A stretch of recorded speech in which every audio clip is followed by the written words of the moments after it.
નમસ્કાર. એમ્સ જેવી પ્રતિષ્ઠિત સંસ્થામાં નર્સિંગ ઓફિસર બનવાનું સપનું છે?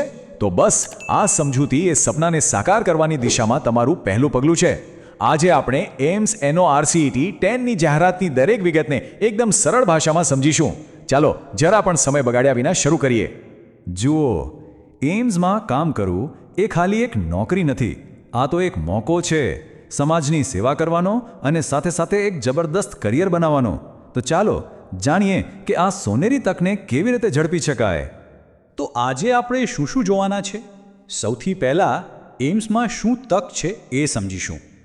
પછી લાયકાત અને ઉંમર કેટલી જોઈએ એ જોઈશું. એ પછી અગત્યની તારીખો અને ફી વિશે વાત કરીશું. પછી આવશે પગાર અને પસંદગીની પ્રક્રિયા. અને છેલ્લે ઓનલાઈન અરજી કઈ રીતે કરવી એની આખી પ્રોસેસ સમજીશું. ચાલો તો શરૂઆત કરીએ આપણા પહેલા વિભાગથી. એમ્સમાં નર્સિંગ ઓફિસર બનવાની આ તક શું છે અને શા માટે આટલી ખાસ છે એના પર એક નજર કરીએ. તો આ NORCET 10 શું છે? સમજી લો કે આ એ પરીક્ષા છે જે એમ્સ અને બીજી મોટી સંસ્થાઓમાં નર્સિંગ ઓફિસર બનવાનો દરવાજો ખોલે છે. આ એક કોમન એલિજિબિલિટી ટેસ્ટ છે જે પાસ કરવી જરૂરી છે. ચાલો હવે આવીએ સૌથી અગત્યના સવાલ પર. કોણ આ પદ માટે એપ્લાય કરી શકે છે? આ વિભાગમાં આપણે લાયકાત અને ઉંમરની બધી જ શરતો જોઈશું જેથી એકદમ સ્પષ્ટ થઈ જાય. અહીં શૈક્ષણિક લાયકાત માટે બે રસ્તા છે. પહેલો, જો BSc નર્સિંગની ડિગ્રી હોય તો સીધી જ અરજી કરી શકાય છે. પણ જો GNM એટલે કે જનરલ નર્સિંગ મિડવાઇફરીનો ડિપ્લોમા હોય તો એક શરત છે. 50 બેડની હોસ્પિટલમાં ઓછામાં ઓછો 2 વર્ષનો અનુભવ હોવો જરૂરી છે. આ વાત ખાસ ધ્યાનમાં રાખવા જેવી છે. હવે વાત કરીએ ઉંમરની. અરજદારની ઉંમર 18થી 30 વર્ષની વચ્ચે હોવી જોઈએ. હા, જે સરકારી નિયમો છે એ મુજબ અનામત કેટેગરીના ઉમેદવારોને ઉંમરમાં છૂટછાટ જરૂર મળશે. સારું, હવે વાત કરીએ તારીખો અને ફીની. આ માહિતી બહુ જ અગત્યની છે કારણ કે જો તારીખ ચૂકી ગયા તો મોકો હાથમાંથી જતો રહેશે. ચાલો જોઈએ. અહીં ખાસ ધ્યાન આપજો. અરજી કરવાનું 24 ફેબ્રુઆરી 2026થી શરૂ થશે અને છેલ્લી તારીખ છે 16 માર્ચ 2026 સાંજે બરાબર 5 વાગ્યા સુધી. છેલ્લી ઘડીની રાહ જોયા વગર વહેલાસર ફોર્મ ભરી દેવું વધુ સારું રહેશે.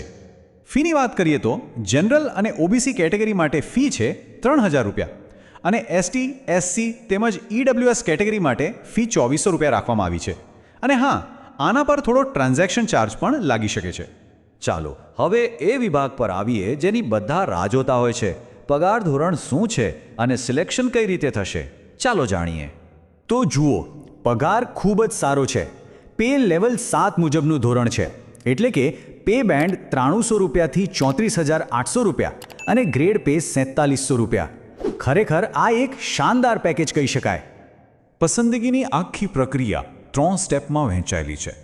પહેલું સ્ટેપ છે સ્ટેજ 1 એટલે કે પ્રિલિમિનરી પરીક્ષા. આ એક કોમ્પ્યુટર બેઝડ ટેસ્ટ હશે. જે આમાં પાસ થશે એ સ્ટેજ 2 એટલે કે મેઇન્સ પરીક્ષા આપશે. અને આ બંને પરીક્ષા પાસ કર્યા પછી છેલ્લે થશે ડોક્યુમેન્ટ વેરિફિકેશન અને મેડિકલ ટેસ્ટ. અને હવે આપણે આવી ગયા છીએ આપણા છેલ્લા અને સૌથી પ્રેક્ટિકલ વિભાગ પર. ઓનલાઈન ફોર્મ કેવી રીતે ભરવું? ચાલો આખી પ્રોસેસને એકદમ સરળ સ્ટેપ્સમાં સમજી લઈએ. ફોર્મ ભરવા બેસો એ પહેલાં આટલી વસ્તુઓ તૈયાર રાખજો. તમારો ફોટો અને સહી, આધાર કાર્ડ, લિવિંગ સર્ટિફિકેટ એટલે કે LC, જો લાગુ પડતું હોય તો જાતિનો દાખલો, બધી જ માર્કશીટ, તમારું GNC રજિસ્ટ્રેશન અને અંગૂઠાની છાપ. આ બધું જોડે હશે તો ફોર્મ ફટાફટ ભરાઈ જશે. આખી અરજી પ્રક્રિયાના બસ આ 4 જ સ્ટેપ્સ છે. સૌથી પહેલાં પોર્ટલ પર જઈને ન્યૂ રજિસ્ટ્રેશન કરવાનું. પછી લોગિન કરીને બધી શૈક્ષણિક વિગતો ભરવાની. ત્રીજું, જરૂરી દસ્તાવેજો અપલોડ કરવાના. અને ચોથું અને છેલ્લું સ્ટેપ, ફી ભરીને ફોર્મ સબમિટ કરી દેવાનું. અને હા, છેલ્લે એની પ્રિન્ટઆઉટ લેવાનું બિલકુલ ના ભૂલતા. તો આ હતી એમ્સ NORCET 10 ભરતી વિશેની બધી જ જરૂરી માહિતી. જો લાયકાત હોય તો આ તક ખરેખર ચૂકવા જેવી નથી. તમારી ઉજ્જવળ કારકિર્દી તરફ પહેલું પગલું ભરવા માટે હવે તમે તૈયાર છો. સૌને ખૂબ ખૂબ